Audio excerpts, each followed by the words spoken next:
afternoon, students. In the last lecture, we were discussing about port 2. Okay, so we'll continue with that discussion. But before that, we will look into, see, we had seen one program.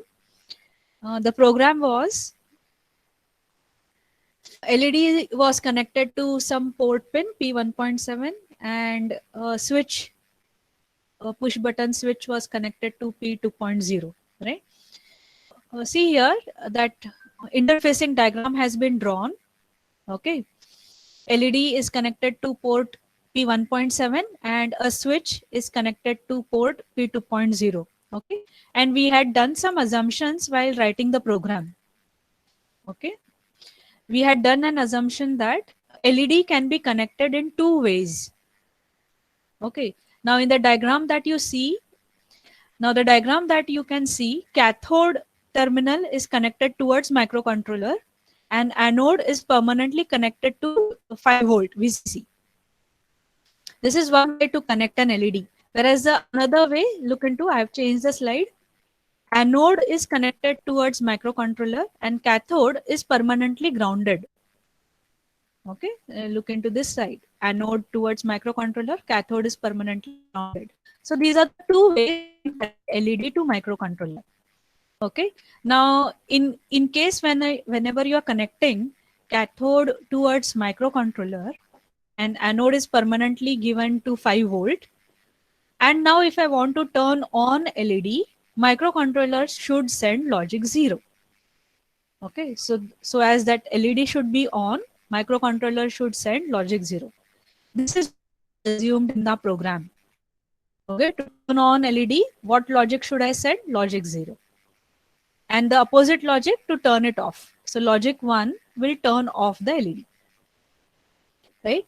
In the next slide, how is the LED connected?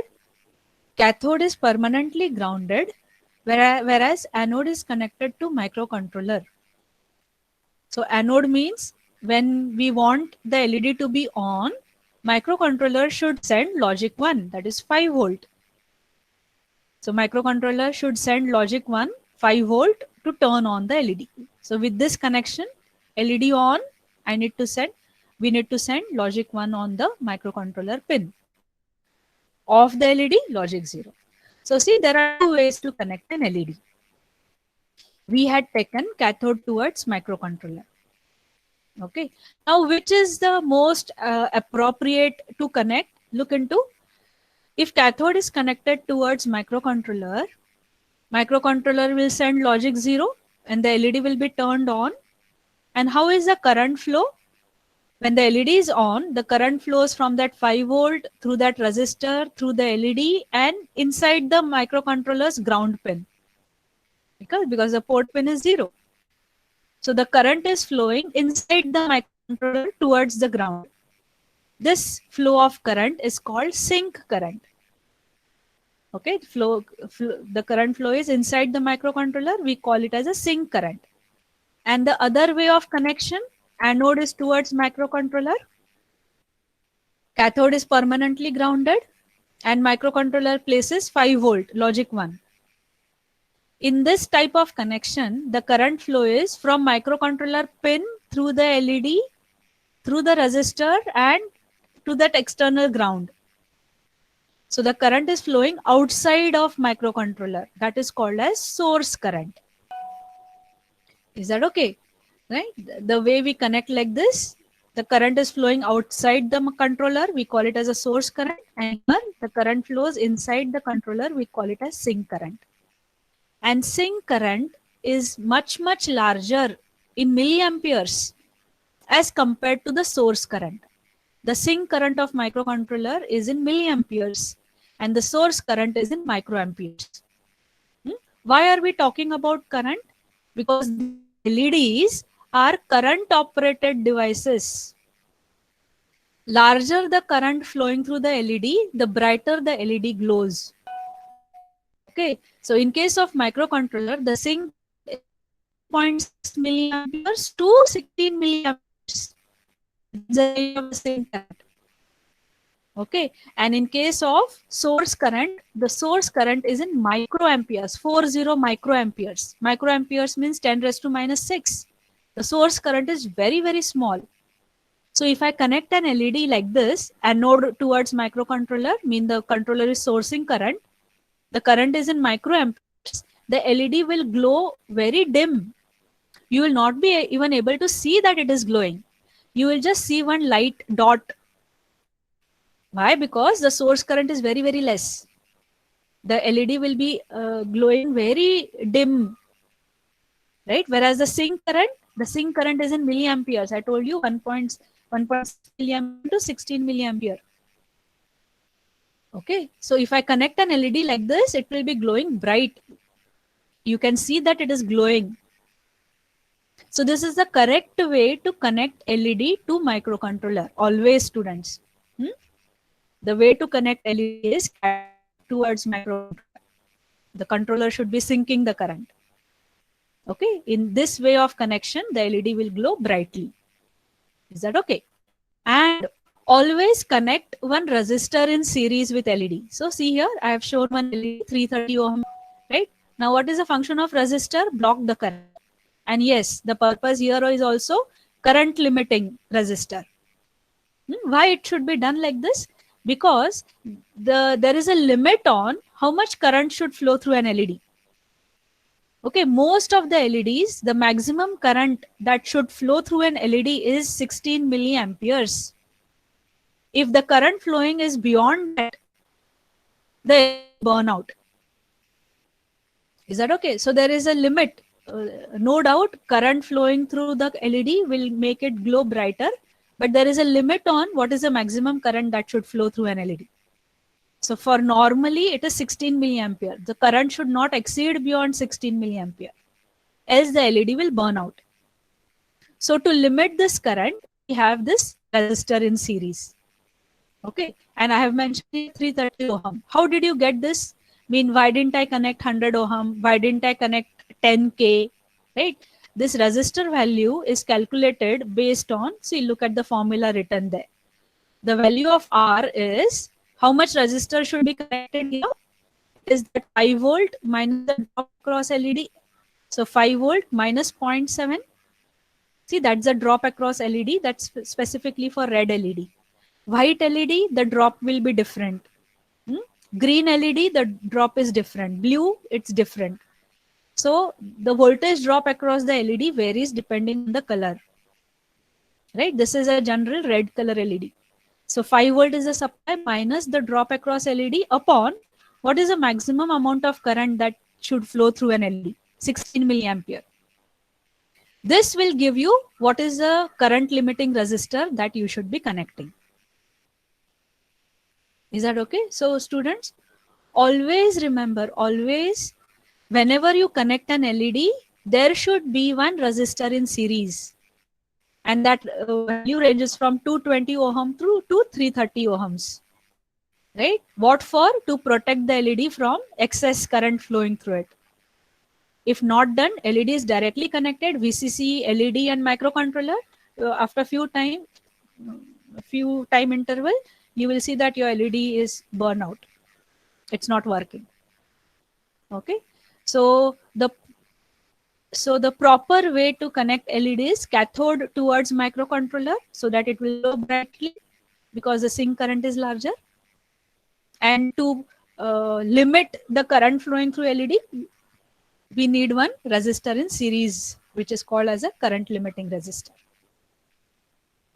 Okay, okay, students, that's the connection with LEDs. Do not connect LED the other way. This is a bad way. It will anode to microcontroller. You will not even understand that it is glowing. That's a bad way to connect. Okay. Now, again, switch. There are two ways to connect a switch. This is the very appropriate way of connecting the switch. So see here, this is that push button switch, right? When the switch is open, it is pulled up to VCC. So when the switch is open, the pin will experience logic 1. And when the switch is closed, see here, when the switch is closed, this VCC gets connected to ground. and logic 0 appears on the pin.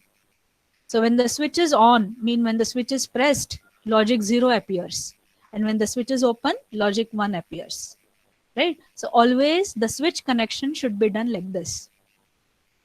Okay. Now what if I did not connect that 10K resistor and I did not connect that 5 volt? Okay. I only connect that switch. One terminal of the switch is to the microcontroller.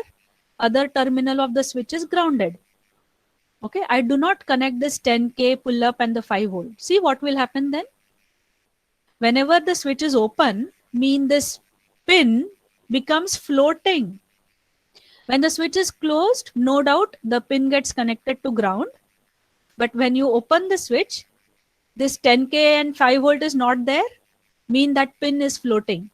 And in digital circuits, floating pins are very dangerous.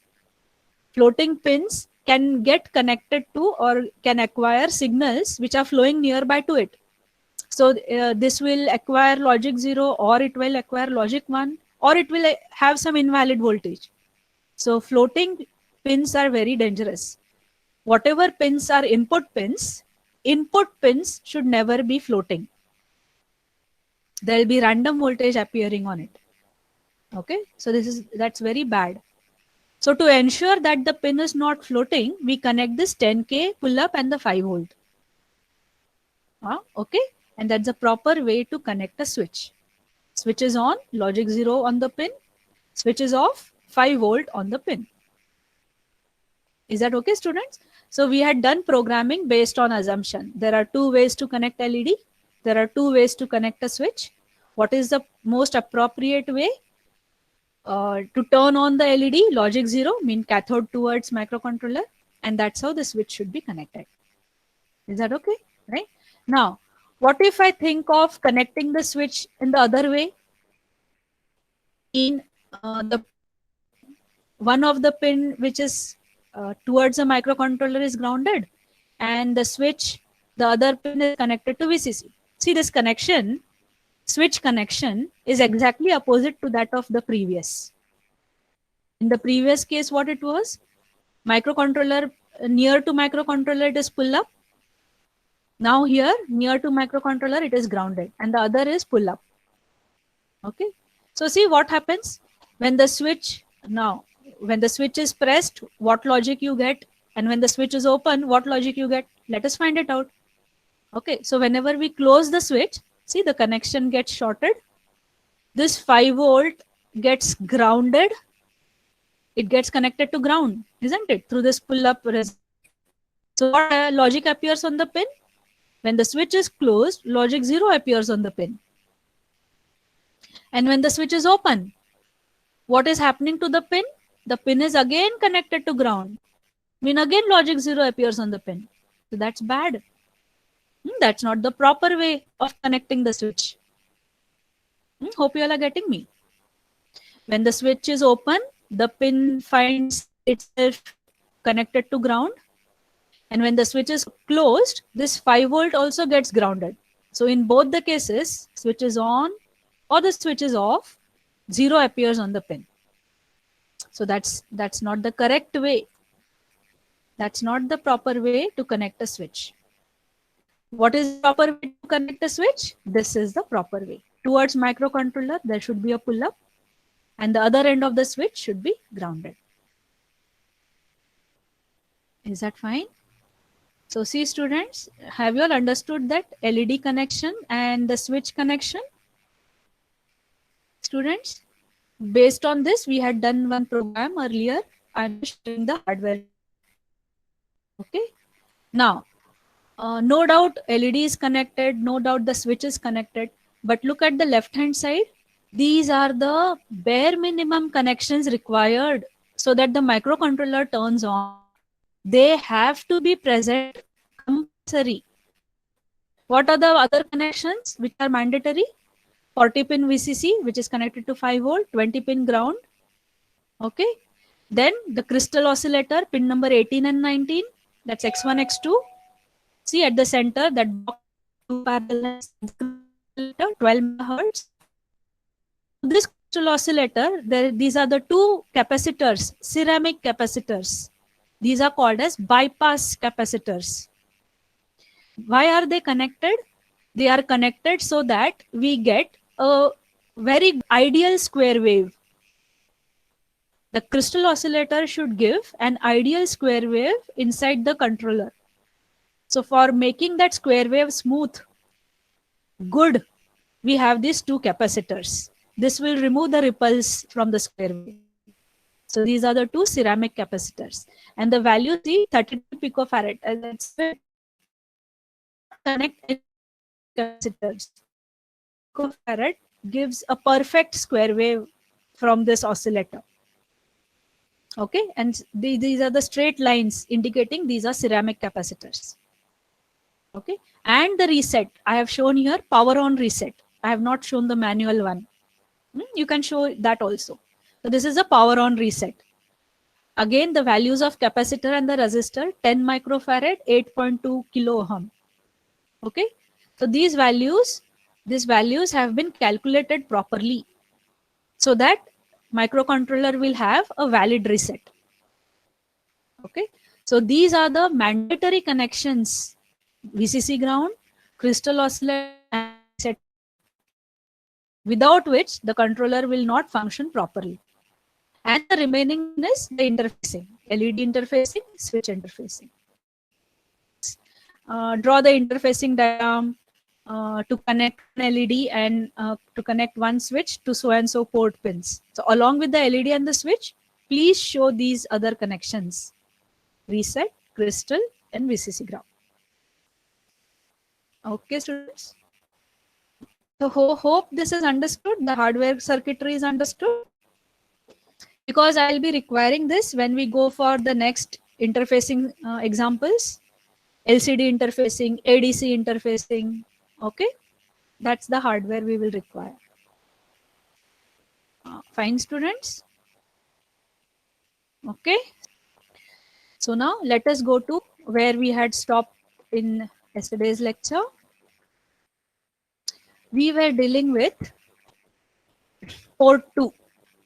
Okay, and we had done a write operation on port 2. Okay, so we had completed sending logic 1 on port 2. So today we will continue with that. We will do a read operation with port 2. Fine. So that's the internal structure of port 2. Reading means the pin is behaving as an input pin. Okay, so the pin should behave as an input pin, mean we should do that initialization. So look at the instruction written down. Sending logic 1 on the pins will initialize the pins as input. Initializing the pin as input mean what are we doing? We are turning off the lower MOSFET. Off means open circuit. So then the pin, the signal will have only one path through which it will be taken in. Okay, so initializing the pin as input mean we are actually turning off this MOSFET. The pin is disconnected from this MUX and the latch circuit. Okay, so MOV P2, FF hex mean all the 8 pins are initialized as input pins. And then the other instruction is reading the pin. So complement P2.0 or ANL A, P2. Okay, so we will see how does the reading operation happen. So first is initializing means sending logic 1 on the pin. Okay, so what does microcontroller do? Sending logic 1. Okay. So sending logic 1 means that's initialization, MOV P2, FFX. So logic 1 is placed on the internal data bus. Microcontroller activates write to latch, which is acting as a clock to the latch. Right? So the latch gets enabled. D data gets transmitted on Q. The inverter makes its complement. The multiplexer forwards it to the MOSFET and the MOSFET turns off. Mean the pin gets disconnected from the internal circuitry. Okay, and now microcontroller can read the pin. Right, so the only way for the signal to travel is through that lower buffer. Okay, so this is called initialization, initializing that pin as an input. Now we are executing ANL A, P2. Okay, it means we are going to read the pin. So just let me remove that CPL instruction. Just a minute. Okay, so we are reading that pin. Let me remove this. So ANL A comma P2 mean that port 2 data will be read. Let us initialize first. And now port 2 is connected to VCC. See, it's an input pin. So user has given this pin, connected this pin to VCC, and it is executing ANL A comma P0. So it will enable, see, port 2 is a source of the pin data is read. Okay, if port is source as well as destination, the latch data will be read. So the pin data is read now. Okay, so microcontroller will activate read pin control signal. This will enable the lower buffer, and this logic 1 on the pin will travel through the buffer through to the internal data bus. Okay, and then microcontroller will take this port data and it with accumulator, and result will be placed back in accumulator. Okay, if it was logic 0, right, user has grounded port 2 pin, so logic 0 is on the pin. Microcontroller will enable the lower buffer, read pin buffer, and that logic 0 will be available on the internal data bus. So that is read operation, input operation. Okay, now when is that latch, read latch happening? When the instruction is CPL P 2.0, mean that pin is read, modify, write happening. The pin is source as well as destination. At that time, the upper buffer, the latch data will be read. Okay, so how is this going to function? See the red color. Red color is initializing the pin as input. So send logic 1, that logic 1, forward it to the MOSFET, off the MOSFET. Logic 1 on the pin, mean the pin starts functioning as input pin. And now complement the pin. Now since it is read, modify, write, what will happen? Suppose user has connected this pin to VCC, but microcontroller will read the latch. The upper buffer will be enabled, read latch. What is at the latch? Logic 1. Coincidentally, the pin data is also logic 1. So everything will happen fine. So logic 1 is read, available on the data bus. Microcontroller will complement it and send it out on the pin. So logic 1 is taken, complemented. So what is available on the data bus? 0 will be available on the data bus. Complement the data and send on the pin. That is what the instruction is. So logic 0 is the complemented answer. Microcontroller will enable write to latch. This logic 0 will be transmitted on the latch, will be complemented by the inverter, will be forwarded to the MOSFET. The MOSFET will turn on and logic 0 will appear on the pin. So the complemented data will appear on the pin. Okay. Now since the pin data and the latch data was logic 1, you didn't realize that what got complemented. Whether the latch data was complemented or whether the pin data was complemented, because it was one and the same. Are you fine? But what if I again write complement P 2.0? Mean I'm writing the second time complement P 2.0. So what is going to happen? See, this is initializing. The red one is a red instruction, initializing the pin as input. Correct. The blue one is the first complement happening. Complement and send it out. Okay, everything went fine. And now I'm doing second time complement, the black color instruction. So what is available on the pin? The pin is showing logic 1. But what is available at the latch? The latch is showing logic 0. Now there's going to be a problem. Is that okay? What will microcontroller take? Microcontroller will enable read latch, and what will be transmitted? Logic 0 will be transmitted. The latch data will be transmitted. That will be complemented. See the black color ones. So latch 1 will be transmitted. Inverter will complement it. That will be sent to the MOSFET. And MOSFET will become off. And what gets transmitted at the pin? Logic 1. Right? And that's something wrong. What happened? The latch data got complemented, not the pin data. Okay, students. So always I tell you all, be careful when you write the instruction. You should be aware about what is happening. If the port is source as well as destination, if the port is read, modify, write, latch data will be operated on. And rarely we need latch operation. We always operate on the pin data. Okay, so take the data from the pin, save it somewhere, operate on that data, and then use a third instruction to send the data on the pin. Do not do all the three operations on the pin at a time. Like here, CPLP 2.0, reading the pin, modifying the pin, and writing the pin. Do not do this. Okay, students? So that was regarding port 2. Port 2. Now, let us go for the next. That's the last port. Port 3. Now, pin numbers 10 to 17. Pin numbers 10 to 17 are port 3 pins. It is again a dual function. Either it will behave as an IO or it will behave as RxTX, that is the receiver pin, and the transmitter, serial data transmitter pin for serial communication. Okay. Other two pins are for interrupts, int0 and int1, active low interrupts.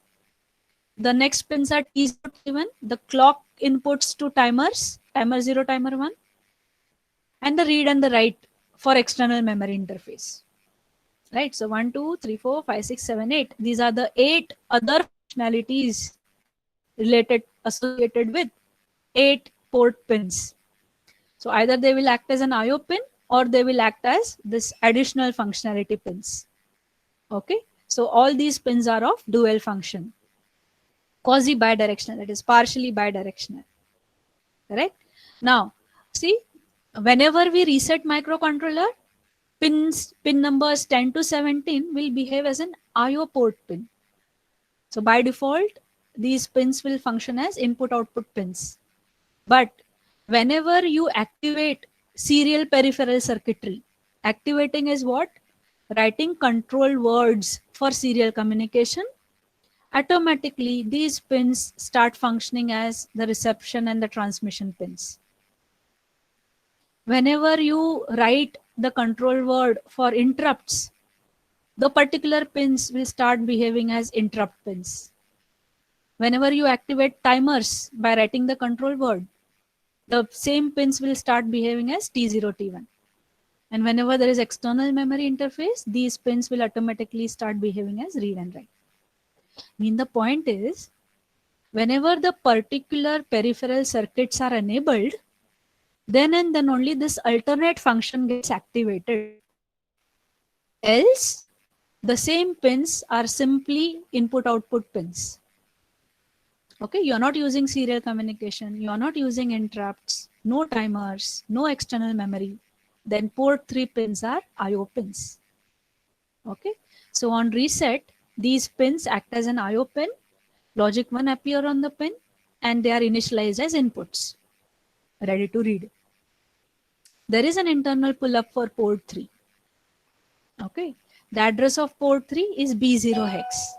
It means whenever there is direct addressing mode instruction, give that address, or you can refer them by the name. So in direct addressing mode instructions, always remember with respect to SFRs, special function registers, you refer them by address or you refer them by their name. Okay. Again, port 3 can be used bit by bit in a group of 8, in a group of 4, or 1 bit by 1 bit. Anyhow, any combination, any grouping. So P3.0, 3.1, so on P3.7. These are the names of the bits, whereas the addresses are B0, B1, B2 up to B7 hex. So refer them by their name or refer them by their address. Okay, so that is port 3. And this is the internal diagram of port 3. Okay, internal diagram of port 3. It's a dual function. See, where is the difference? See at the center of the diagram. There is an AND gate. Okay, there is an AND gate. And there is third buffer here. That's the only difference in the diagram. Okay, so at the center you have a NAND gate and there is buffer here. Whereas the rest diagram is the same. At the base there is an internal pull-up.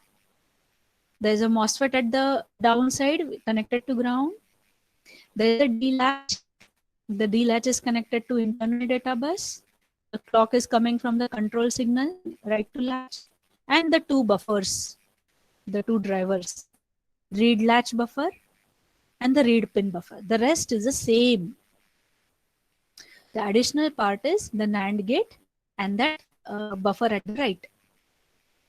Okay. Okay. And now see, there are alternate functions available: Rx, Tx, int0, int1. Out of these alternate functions, few are inputs to microcontroller and few signals are output to microcontroller. So let us see. Reception, RxD, serial receive. So this is input to microcontroller. This signal is input to microcontroller. Transmit the data, TXD. So this is an output to microcontroller. TXD is output signal to microcontroller. Interrupts, int0, int1. These are the inputs to microcontroller. T0, T1. These are the clock timer inputs. So this is again input to microcontroller. And read and write are the control signals connected to memory. So read and write are outputs of microcontroller. So alternate functions, few are input signals and few are output signals to microcontroller. Okay. So see where the connection is. To this NAND gate, one of the input is coming from the D latch, the internal data bus, D latch. And the second input to a NAND gate is to alternate output function, which is an output signal to microcontroller, TXD, read, write. Okay. And look at the down, exactly down, alternate input function. So what are the alternate input functions? Reception, RxD, int0, int1, timer0, timer1. These are the input functions.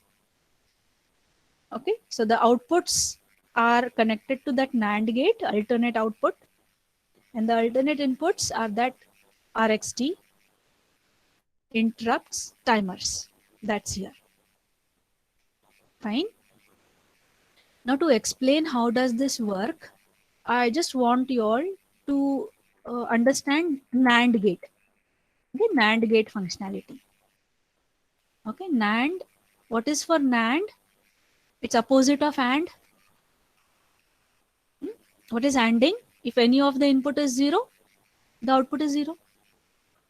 And is like multiply. Anything multiplied by 0 is 0.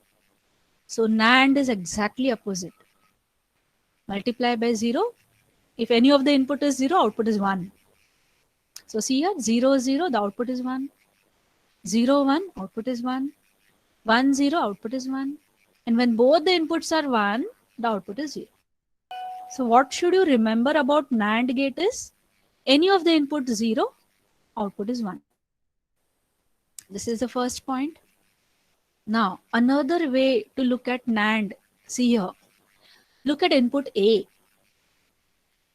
We will compare A and B with respect to output. So see, first two rows, if input A is 0, no matter what is input B. Let the other input be 0, let the other input be 1, it does not matter.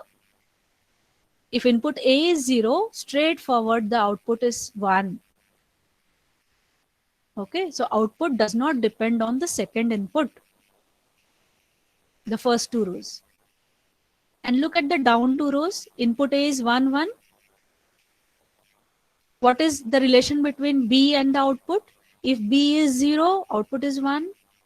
If B is 1, output is 0. Mean it is functioning like B bar. So the point is, when one of the input, if input A is 1, output is a complement of B. So see, the same thing is written at the downside, the red color see here, right? So if input A is 1, what will be the output?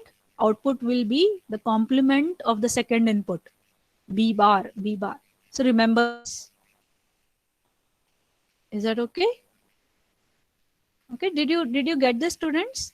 So NAND, if the one input is 1, what will be the output? Complement of the second. Complement of the second input. Remember this. This will help in understanding the operation. Okay. So let us see how does port 3 function. Okay. Now, by default, when we reset microcontroller, the pin functions as an IO pin. Okay. It means the first thing that happens is a logic 1 will appear at the one of the input of the NAND gate. Why? Because it is behaving as an IO, not as an alternate function. So logic 1 will appear on that alternate function. Okay.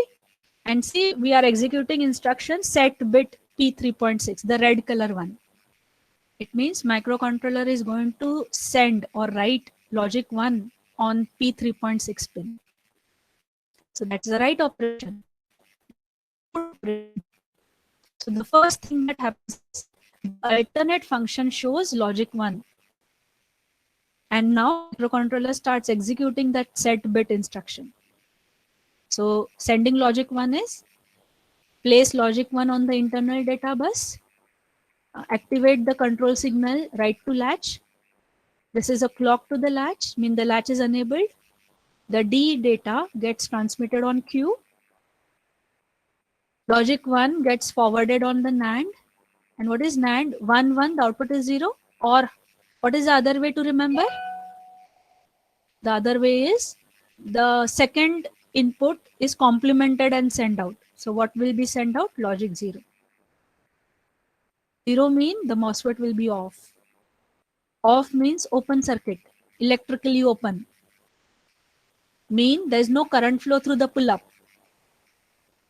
Okay, that's a MOSFET. The MOSFET is on, but there is no current flowing through the MOSFET. So the pin gets connected to VCC. That's how logic is on the pin. Set bit P3.6. 3.6 bit is set. Okay. Now let us see the second instruction, clear P3.6. It means send logic 0 on the pin. Microcontroller outputs logic 0 on the pin. So how does it start working? Write to latch is activated. This enables the latch. So D input gets transmitted on Q. Logic 0 gets transmitted. This 0 is forwarded to the NAND. NAND will make its complement. Logic 1 will appear here. This logic 1 will turn on the NMOS. Now the MOSFET is on, when short circuited, mean the pin gets shorted to ground. Logic 0 appears on the pin. There is large current flowing through the pull-up. So large voltage drop, VCC minus the large drop, again 0. 0 is maintained at the pin. And that is what? Clear P3.6. P3.6 is cleared. Okay, that's the write operation. Now we will see the read operation. Now reading means the pin is functioning as an input. Again, we are at the IO pin. We have not gone to alternate functions. We are still looking into that pin is an IO pin and microcontroller is reading the pin. So the pin functions as an input. So it should be initialized as an input. Right? Remember, students, initializing that input means sending logic 1. Sending logic 1 means we are turning this MOSFET off so that the pin gets disconnected from that internal circuitry. And the only way for the signal to flow is through those lower buffers. Okay, so initializing is turning this MOSFET off. Initializing as input mean turning this MOSFET off. Okay, now again this is an IO pin. The first thing that will happen is that alternate output function will place 1. so that it is functioning as an IO pin, not as an alternate function. Now, initializing the pin as input means send logic 1 on the pin. So 1 on the data bus, the control is activated, this enables the latch, this is forwarded to the NAND, the data gets complemented and the MOSFET is turned off. Logic 1 appears on the pin. So now microcontroller has initialized the pin as input pin. The pin got disconnected from the entire internal circuit because of this MOSFET turning off. Okay, so this is done by set bit P3.6. And now read the pin. See the instruction. MOVC, P3.6. So microcontroller is going to read the pin data. Okay, the pin is only the source. So the pin data is read. So let us assume user has given logic 1 on that pin. And microcontroller should take this input. So user has connected logic 1, blue color logic 1. Okay, I hope you all are looking at the screen. Logic 1 appears on the pin and that read pin gets activated. So that, see this buffer, the third buffer is already on. See, there's no controlling control signal to that. There's no third signal to that buffer. So this buffer is always on. Is that okay? Right? And whatever you give it at the pin is available as internal input function. Alternate input function. So see students, whatever logic is at the pin is available at this also. And this is wire ANDing. See, this wire is connected to the another wire. This is called wired ANDing.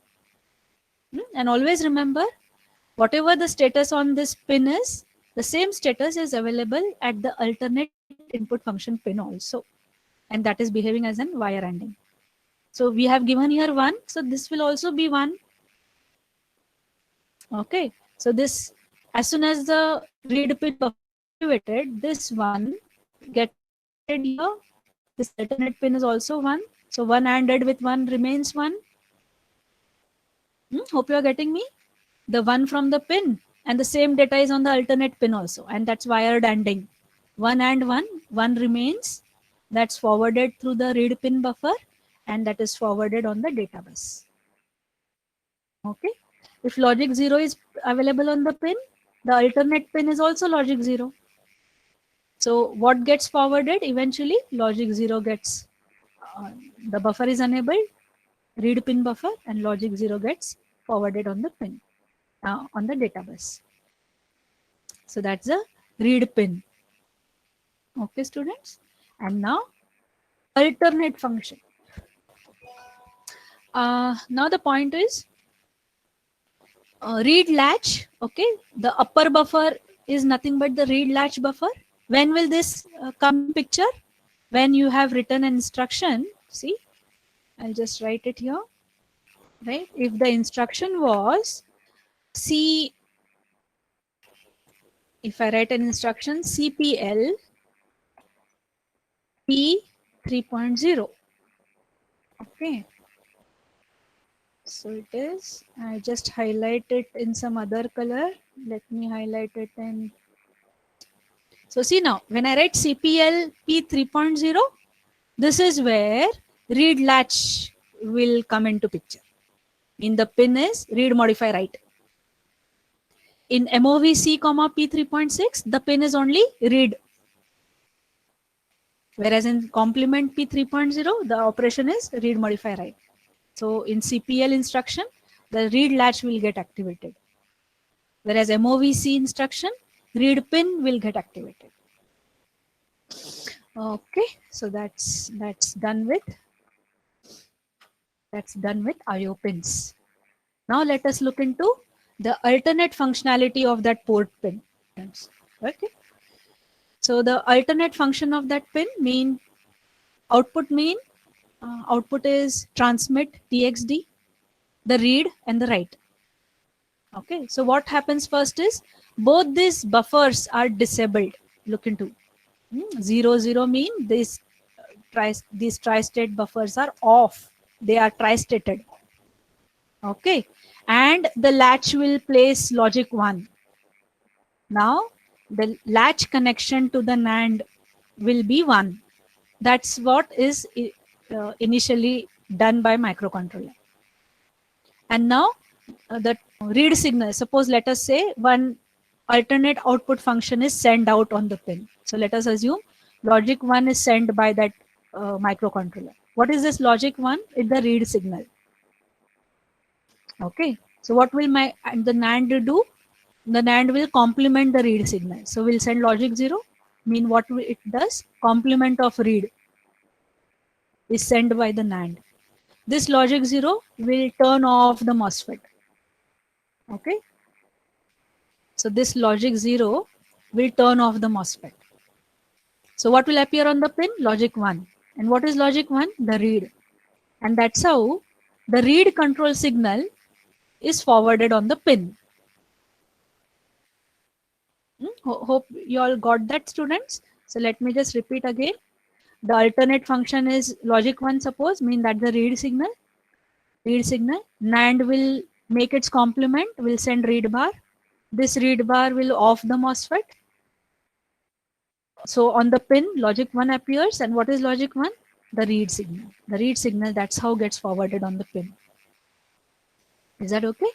Now let us see the input signal. How is that alternate input taken? Now when I say int 0 on the pin, that int 0 is available at the alternate input function pin. See at the center. I just forgot to write it here.